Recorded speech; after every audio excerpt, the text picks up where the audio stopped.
Bonjour à tous, bonjour et bienvenue à ce webinaire qui porte sur la consultation nationale en matière de transformation numérique des collectivités territoriales dans le cadre du plan France Relance. C'est un webinaire qui va durer à peu près 45 minutes où vous pouvez poser vos questions au fil de l'eau dans l'onglet questions. Et on va commencer par vous décrire, vous présenter les grandes ambitions de cette enveloppe. Oui, tout à fait. Bonjour à tous. Une enveloppe du plan de relance qui s'élève à un montant total de 30 millions d'euros. L'objectif, c'est de financer ou de construire des services numériques en code ouvert et utiles pour le plus grand nombre de collectivités territoriales. Alors, pour ce faire, on va vous réexpliquer l'historique de la démarche, mais aussi et surtout les prochaines étapes. Du 25 janvier au 15 mars, vous avez ont pu déposer les collectivités territoriales leurs besoins et également les services existants sur la plateforme que nous avions ouvert le 25 janvier. Nous avons eu également depuis une phase de regroupement des contributions et donc on vous détaillera juste après. Et actuellement, on se trouve dans la phase de soutien des propositions. Et on vous rappellera les règles du jeu de ces soutiens également juste après. Alors, comment avons-nous regroupé les contributions portant sur les mêmes enjeux? Donc, au total, il y a eu du 25 janvier au 15 mars 476 contributions sur la plateforme. Une partie d'entre elles ont été réorientées, mais on verra juste après. Mais ces 476 contributions d'origine ont été regroupées en 67 propositions. Et donc là, ce que vous voyez, c'est que dans ces 67 propositions, il y a à la fois des besoins et des services existants, au sein de 13 thématiques globales communes, que vous pouvez également retrouver sur la plateforme en filtre. Alors, comme je le disais juste avant, sur les 476, il y en a eu 4 qui ont été déclarés inéligibles au fonds transformation numérique des collectivités territoriales, parce qu'il s'agissait souvent de dépenses de personnel, notamment, et il y en a eu 81 qui ont été réorientées, donc soit vers des dispositifs existants au sein de la NCT ou vers d'autres enveloppes finalement du plan de relance dédiées notamment à l'inclusion numérique ou aux problématiques des tiers-lieux. Il y en a eu d'autres qui ont été réorientés là plutôt vers les autres axes du plan de relance transformation numérique des collectivités territoriales, qui sont pilotés d'un côté au niveau national par la DITP, mais au niveau local par les services déconcentrés, et également les axes pilotés par la DINU. On en a également réorienté certains vers l'ANSSI quand il s'agissait de sujets relatifs à la sécurité des données et des réseaux. Alors, donc après cette phase de synthèse des propositions et de regroupement finalement des propositions déjà existantes, nous sommes actuellement dans la phase de soutien sur ces propositions. Alors, les règles, donc c'est toujours sur la même plateforme, mais donc sur l'onglet soutien, seront comptabilisés un seul soutien par collectivité, par proposition. Donc, sur les 67 propositions, si plusieurs agents ou plusieurs élus d'une même collectivité votent sur la même proposition, il n'y en aura qu'un seul sur la totalité de ces soutiens qui sera comptabilisé. En revanche, les agents ou les élus de ces collectivités peuvent voter ou soutenir plusieurs propositions à la fois. Les soutiens qui émanent d'acteurs qui ne sont pas des collectivités seront également écartés des votes finalement. Donc, on va ensuite vous expliquer la fin du processus, c'est-à-dire qu'une fois qu'il y aura eu ces soutiens-là, un comité de sélection va se réunir. Ce comité de sélection, il est composé d'associations de collectivités territoriales, comme la MRF, l'AMF, l'ADF ou encore les interconnectés, d'élus et puis de représentants de la DINUM, de la DITP et de la NCT. Ce comité, il va s'appuyer à la fois sur le nombre de soutiens par proposition, sur aussi le nombre de contributions d'origine par proposition, que ce soit des services ou des besoins qui étaient partagés, sur aussi les retours des porteurs de services. On a communiqué en fait un formulaire à tous les porteurs de services existants afin d'identifier la capacité de déploiement, le niveau de maturité, est-ce que c'est bien de l'open source, Et puis aussi savoir si au niveau des financements c'était éligible. Par exemple, les fonds en fait de notre enveloppe sont complètement incompatibles avec des financements européens. Donc c'est pour cela qu'une partie d'entre vous a reçu ce formulaire et on va pouvoir s'appuyer sur les retours de ce formulaire lors de ce comité. Et ce comité va aussi prendre en compte les travaux qui sont déjà en cours par l'incubateur des territoires dans le cadre d'investigations avec des collectivités où on est déjà en train d'approfondir des besoins. Il se trouve que ces besoins-là qui sont déjà investigués pourront donner lieu plus facilement à des nouveaux services pour les collectivités et on considère qu'ils sont déjà très prioritaires dans le sens où ils ont déjà été remontés par les collectivités dans le programme d'investigation que porte l'incubateur des territoires. Il se trouve qu'on a pour ce comité de sélection réuni les besoins et les propositions dans les besoins et les services dans des propositions stratégiques, mais à la suite de cette sélection, on va pouvoir approfondir dans le détail, donc en organisant des groupes de travail avec les collectivités qui ont des besoins similaires et en auditionnant chacun des porteurs de services de ces propositions qui auront été sélectionnées. Ça sera des entretiens en bilatéral qui permettront de vraiment approfondir les modalités possibles de financement, la feuille de route possible, les grandes ambitions qu'on pourrait partager lors de ces différents projets de services numériques. À la fin de ce travail, le lundi 5 juillet, se tiendra une deuxième réunion du comité de sélection qui choisira les services numériques à financer ou à construire. Et ces services pourront être donc portés par des acteurs tierces qui avaient déjà des services existants qu'on pourra accélérer ou pourront être construits en propre par l'incubateur des territoires. On a l'objectif de conventionner ou de contractualiser en début juillet afin de pouvoir commencer à travailler assez rapidement et que dès septembre-octobre, on puisse avoir déjà de l'impact sur ces services qui seront financés et construits. Donc très concrètement, maintenant il s'agit plutôt de soutenir les propositions quand on est collectivité, les propositions qui nous semblent stratégiques, en tenant compte, vous verrez aussi à chaque fois qu'il y a le listing des besoins et des services qui correspondaient à ces différentes propositions. Donc, vous pouvez vous renseigner, regarder un peu de quoi il s'agissait à l'origine et pouvoir exprimer votre soutien lorsque ça vous semble vraiment stratégique et porteur d'impact pour les territoires. Si vous avez posté une proposition ou que vous cherchez une proposition, vous pouvez vous servir de la barre de recherche dans le logiciel, enfin, sur la plateforme Mon Incubateur. Ça marche aussi lorsque vous recherchez votre ancienne contribution, en tapant soit votre nom, soit des mots-clés qui correspondent en fait au service que vous aviez présenté. Et donc, si jamais vous vous confrontez à des problèmes techniques ou vous avez des questions, on est aussi à votre disposition. Mais normalement, le processus est assez simple. On va aussi partager toutes les slides de ce webinaire.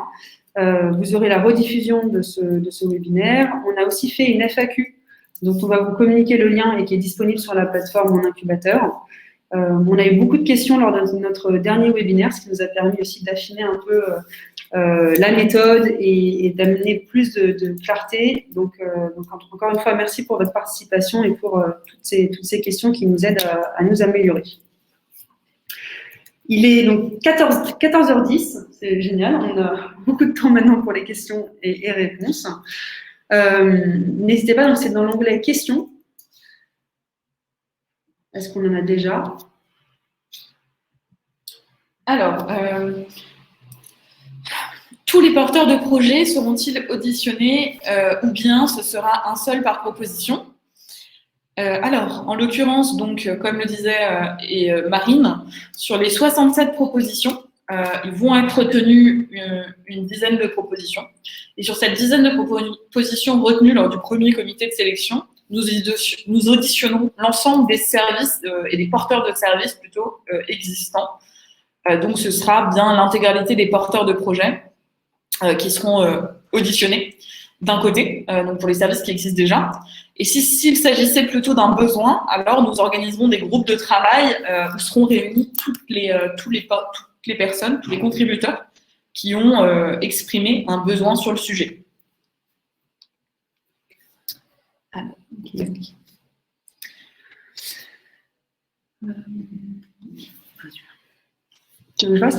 Alors, y a-t-il des critères pour retenir les collectivités intéressées par des projets ou toute manifestation d'intérêt sera-t-elle retenue?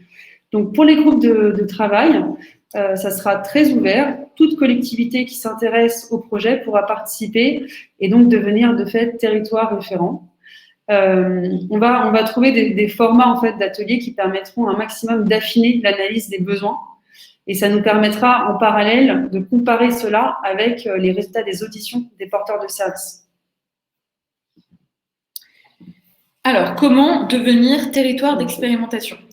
Donc, c'est la même question. On va ouvrir un processus assez simple de manifestation d'intérêt pour participer et d'inscription finalement au groupe de travail et aux ateliers d'expression de besoins qu'on va organiser. Donc, on va essayer de rendre la chose la plus simple et pratique pour tout le monde possible. Mais il n'y a pas de sélection, c'est vraiment une inscription pour participer à ces ateliers.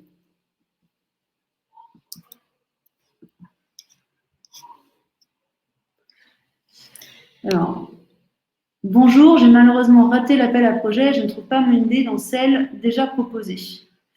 Ce serait un oui transfert ou une Dropbox spéciale fonction publique. Un autre appel à projet est-il envisagé? Alors, tout à fait, on envisage de pérenniser ce dispositif. Alors, bien sûr, il faudra prendre aussi le temps de l'autocritique et du retour d'expérience des différents acteurs qui ont été partie prenante. Mais on a l'envie de pérenniser ce dispositif qui, pour l'instant, en plus, fonctionne assez bien. Ça nous a permis d'identifier beaucoup de besoins clés. Maintenant, il faudra voir comment ça aboutit et si on arrive à avoir de l'impact.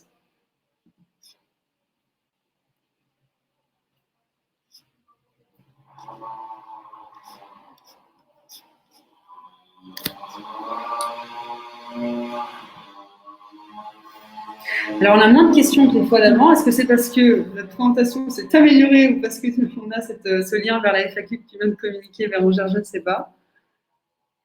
Alors. Pardon, excuse-moi. Bon, du coup, j'ai pris la dernière question, mais on traitera aussi celle qui vient d'être posée juste avant. Donc, un seul vote par collectivité, OK, mais une collectivité pourra-t-elle participer à plusieurs projets? Et donc, la réponse est oui, tout à fait. Une seule collectivité pourra ensuite, à partir du moment où il y aura les groupes de travail et potentiellement la définition des territoires référents, une collectivité pourra tout à fait contribuer ou participer à plusieurs projets différents.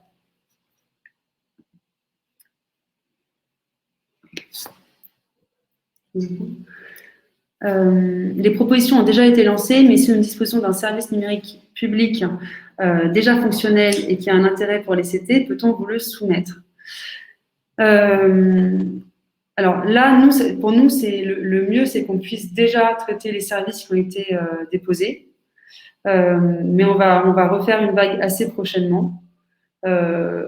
Donc c'est plutôt, moi, je serais plutôt sur l'option de temporiser un petit peu. Hein, tout à fait. Tout à fait. En fait, on avait ouvert aussi par cohérence avec les autres acteurs qui ont pu rater cette deadline-là. Il est fort probable que l'on puisse réouvrir la participation lors des ateliers d'expression de besoin, si en face on se rend compte aussi qu'il n'y a pas de services existants qui ont été publiés sur la plateforme qui répondent aux besoins, alors il sera possible éventuellement de se tourner vers d'autres services publics numériques notamment. Donc ça va vraiment dépendre à la fois des propositions qui vont être retenues et des résultats, ou en tout cas des issues, de l'issue des groupes de travail avec l'ensemble des collectivités territoriales. Alors. Bonjour, avez-vous une estimation du nombre d'agents à allouer pour intégrer le groupe de travail? Alors, sur ces groupes de travail, ça sera très léger dans le sens où ça sera une ou deux réunions, donc c'est pas beaucoup de temps et d'agents. Ça sera des réunions de peut-être 1h30, 2 heures.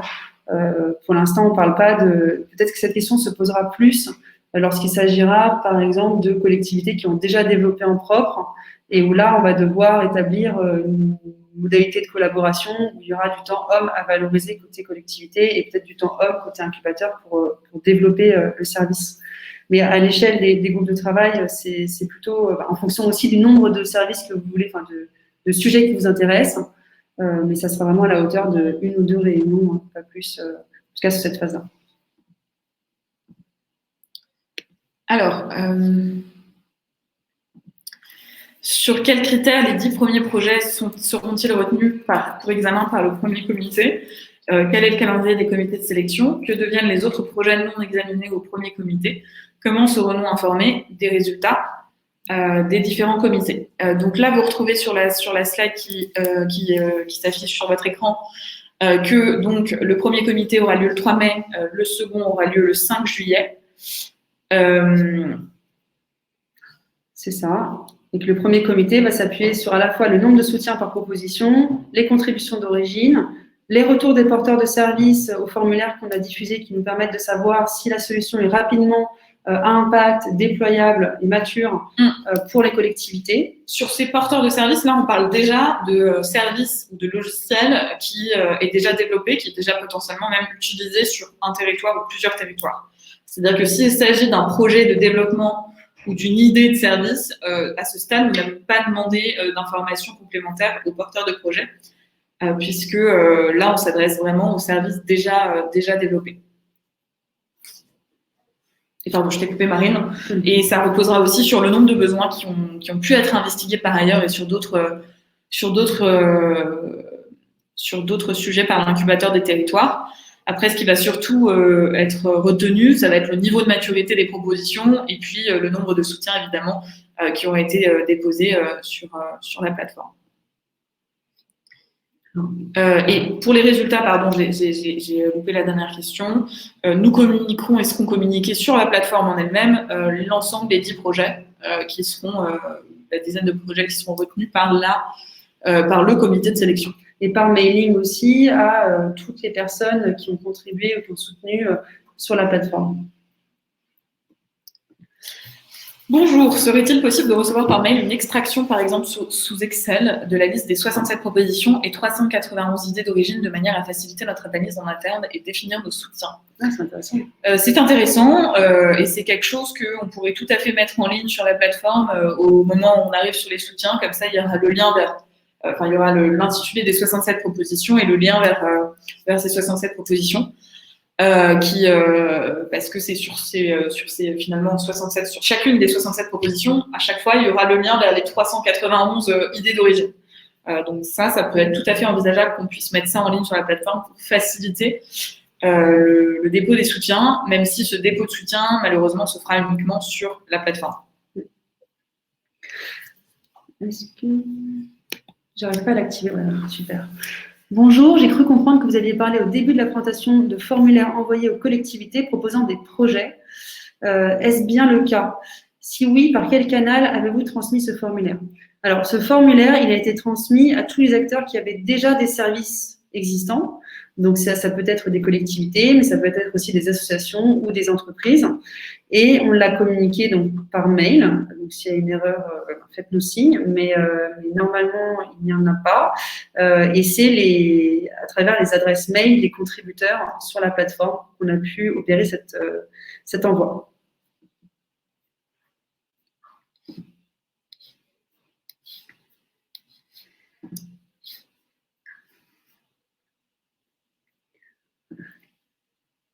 Alors, j'ai déposé un projet. En réponse, il est indiqué qu'il y a des services existants proposés par le territoire et leurs partenaires. Est-ce que cela signifie que les projets sont regroupés? Alors non. Ce qu'on a fait, c'est qu'on a regroupé par proposition ou par thématique un peu stratégique. Ça ne veut pas pour autant dire que les projets vont être fusionnés.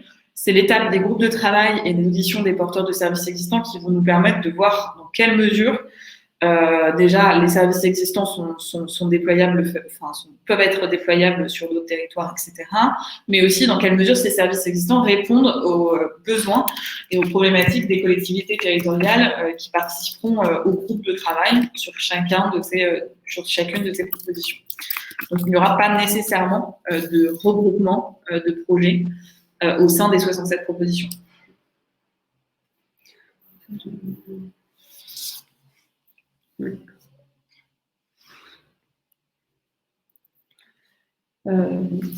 Quel calendrier de livraison des projets? Y aura-t-il une date limite? Alors, j'imagine que par livraison des projets, ça signifie donc utilisation des services numériques ou en tout cas possibilité de déployer ce service au sein de sa collectivité. Nous, dans cette première phase de consultation, et comme le disait Marine, il y aura sûrement une deuxième vague, on souhaite pouvoir financer des services qui sont rapidement déployables et rapidement déployables sur plusieurs territoires, potentiellement même au niveau national.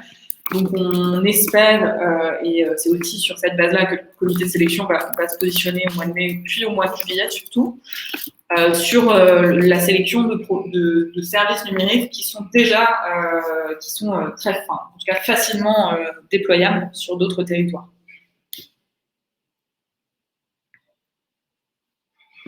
Voilà, en sachant qu'on suit vraiment la méthode de développement de services numériques où on va à chaque fois, au bout de quelques développements, expérimenter, avoir des retours d'expérience des usagers pour améliorer les services numériques. Donc, ça ne sera pas 6 mois, 1 an de développement et ensuite du test. Ce sera plutôt à chaque fois des versions qui vont permettre de délivrer un service assez rapidement et qui s'améliorera au fil de l'eau.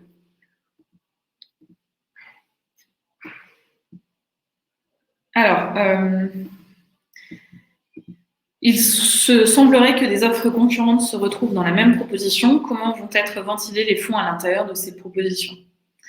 Donc, comme on le rappelait à l'instant, le fait de se retrouver dans une seule et même proposition ne signifie pas pour autant que l'ensemble des services ou des projets qui sont contenus dans ces propositions seront nécessairement retenus. Donc, il est possible que sur une proposition qui regroupe 5 besoins et 3 services existants, on ne finance qu'un seul service existant et qu'on organise, qu'on finance qu'un seul service existant et que donc il n'y ait pas véritablement de ventilation à l'intérieur de ces propositions. En revanche, le comité numéro 2 qui se réunira du coup au mois de juillet prendra aussi les décisions de financement là des contributions sur les contributions initiales en ayant en tête d'un montant global et que donc il y ait une sorte de ventilation qui permette de financer l'intégralité des services qui seraient retenus. Et je vois qu'il y a une question qui a été posée donc, dans le chat. On a déjà la communauté du pays de Landerneau d'Aoulas, dans le Finistère, a déposé un dossier de numérisation de son service d'autorisation de droit des sols sur la plateforme, mais ne retrouve pas ce dossier dans l'incubateur des territoires. C'est possible qu'il y ait pu avoir une erreur. Donc, ce qu'on va faire, c'est retenir votre contact, René, pour vous le transmettre dès que nous l'aurons retrouvé sur la plateforme. Je vous propose qu'on puisse vous transmettre ça et vous communiquer la suite donnée par mail, puisque là, il est un peu difficile de se pencher précisément sur cette proposition. En tout cas, on retient, on note, et on reviendra vers vous très rapidement après le webinaire.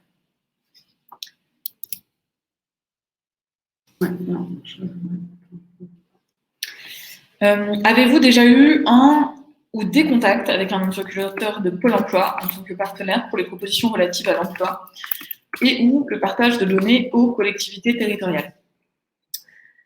Il se trouve que l'incubateur des territoires se situe dans un réseau d'incubateurs ministériels et d'incubateurs d'opérateurs de services publics. Dans ce cadre-là, donc, nous avons déjà eu des échanges avec la Fabrique numérique de Pôle emploi, qui opère aujourd'hui un certain nombre de services publics numériques.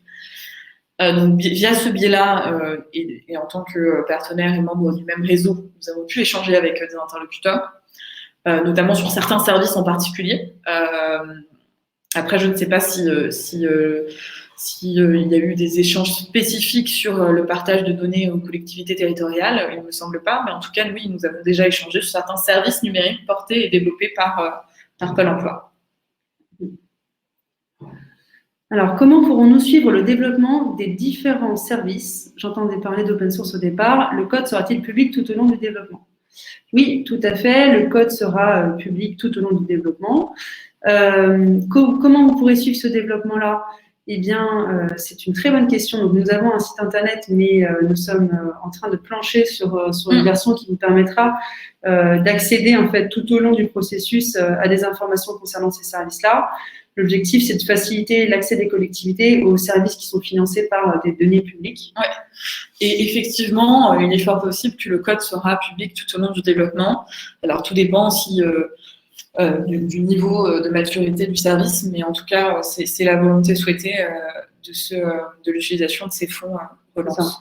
En fait, ce que dit Bérangère, c'est que parfois, il y a des acteurs qui n'étaient pas en open source, mais qui se disent prêts à passer en open source, auquel cas, on considère que les financements de cette enveloppe-là faciliteront cette transition. Donc, en fait, si on reprend votre question, peut-être qu'au départ, ça ne sera pas forcément de l'open source et qu'on aidera à ce passage à l'open source.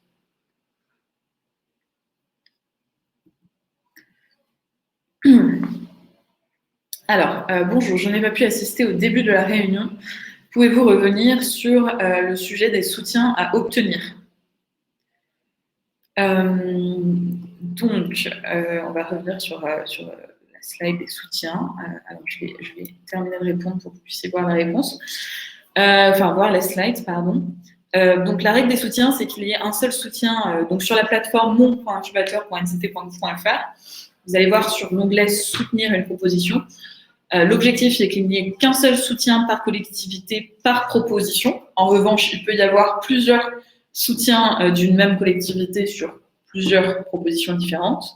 Chaque participant donc, peut soutenir plusieurs propositions, c'est ce que l'on vient de dire. Et en revanche, tous les soutiens qui n'émettent pas d'acteurs, de collectivités territoriales, ne seront pas retenus. Et donc cette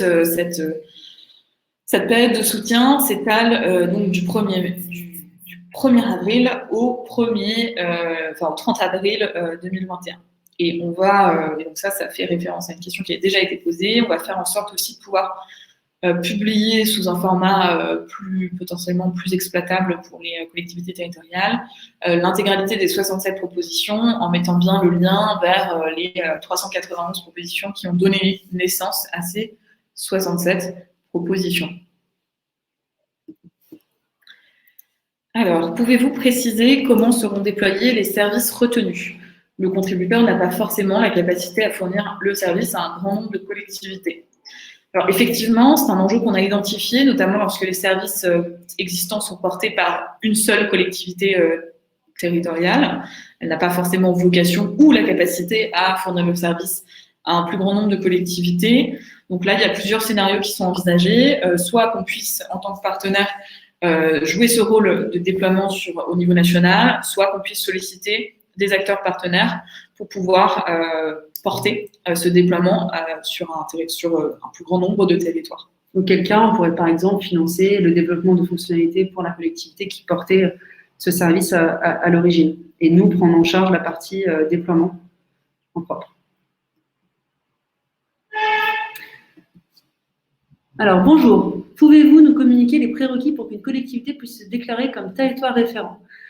Donc, comme on l'indiquait tout à l'heure, les collectivités peuvent participer à ces groupes de travail et donc devenir territoire référent. Il s'agira simplement de s'inscrire à ces groupes qui seront en fait des réunions, 1 à 2 réunions potentiellement sur ces différents sujets. On réunira les besoins qui sont similaires, mais il n'y a pas de prérequis.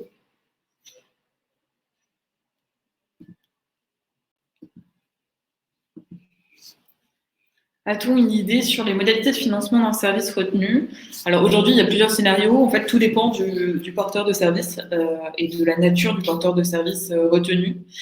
Donc, cela va vraiment dépendre des services qui vont être retenus au mois de juillet et surtout de la nature des porteurs de projet.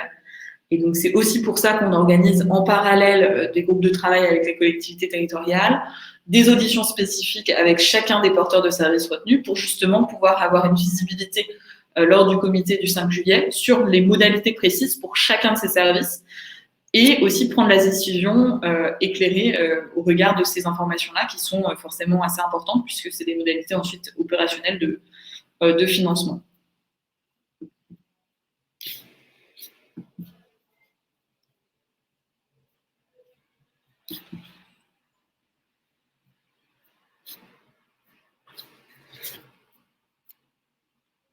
Alors, je ne sais pas s'il y a d'autres questions, puisque je vois que l'onglet chat et l'onglet questions sont pour l'instant Pas actif. En revanche, peut-être que ce qu'on peut vous montrer, c'est comment soutenir sur la plateforme directement.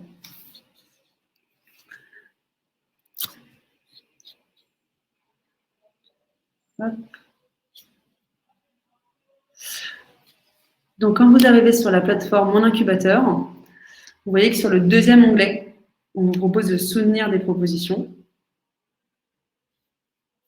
Vous retrouvez aussi beaucoup de ressources, une FAQ, la rediffusion d'anciens webinaires. C'est ici aussi qu'on va intégrer donc l'export de toutes les propositions et contributions que vous nous avez demandées. Et ici, donc on peut voir la proposition, par exemple.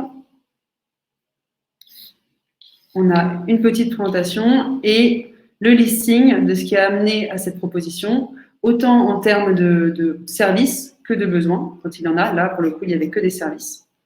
Et vous pouvez soutenir en cliquant ici. Voilà, donc là, on va me demander... Alors là, moi, je suis déjà inscrite parce que j'ai déjà un compte. Et là, ça pose une vraie bonne question, c'est qu'à la fin, ce qui va se produire, c'est que nous, on va devoir extraire en fait tous les soutiens et vérifier que les soutiens sont bien des collectivités, vérifier qu'il n'y a pas eu plusieurs soutiens par collectivité.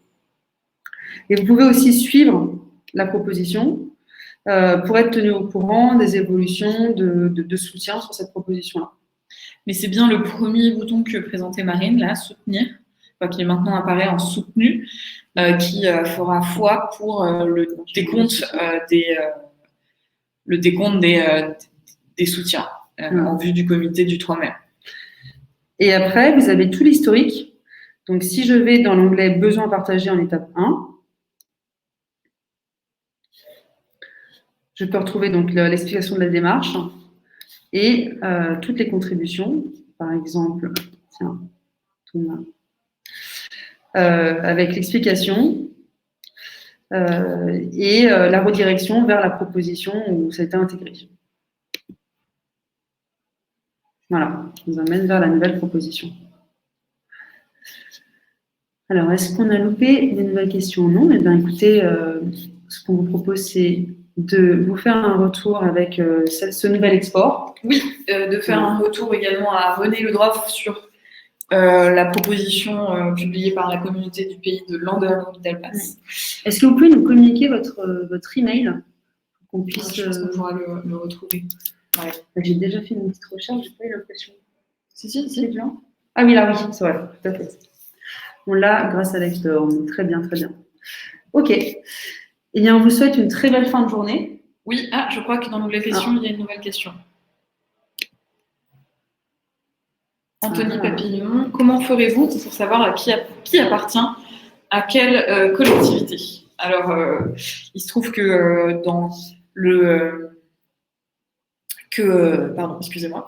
Il se trouve que nous sommes actuellement accompagnés par des prestataires qui vont être chargés de ce travail de finesse, puisqu'il va s'agir de bien identifier l'adresse mail de la personne qui contribue ainsi que l'identité qui est donnée sur la plateforme, et donc de pouvoir comparer ces données-là soit sur la base du nom de domaine, soit sur d'autres informations pour savoir si cette personne appartient bien à une collectivité, surtout à laquelle, et pouvoir s'assurer que d'autres personnes n'appartenant pas à cette collectivité n'ont pas nécessairement soutenu également.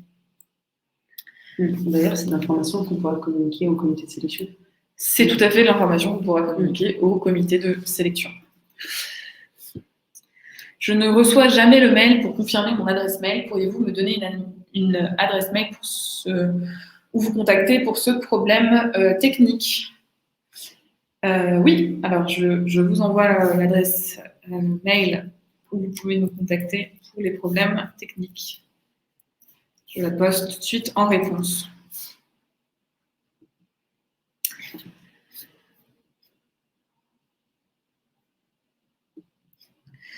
Sachant que Sylvain rappelle à juste titre que par rapport aux mails au sein de sa collectivité, parfois ils arrivent dans les spams. Donc peut-être que c'est le même type de problématique qui arrive en l'occurrence pour vous, Julie. En tout cas, merci Sylvain pour cette suggestion. Ah mince, Est-ce que vous ferez un retour sur les questions-réponses de cette réunion?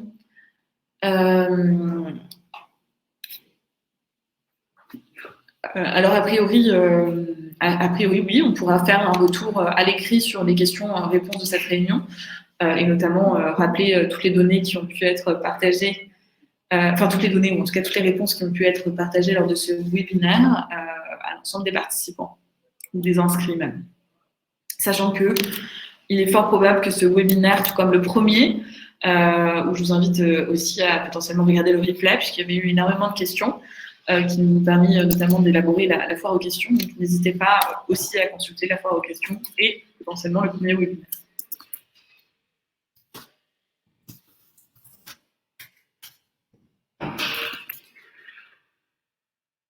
Bon, eh bien, on va clôturer. Ce webinaire est disponible en rediffusion et on va aussi diffuser la présentation avec.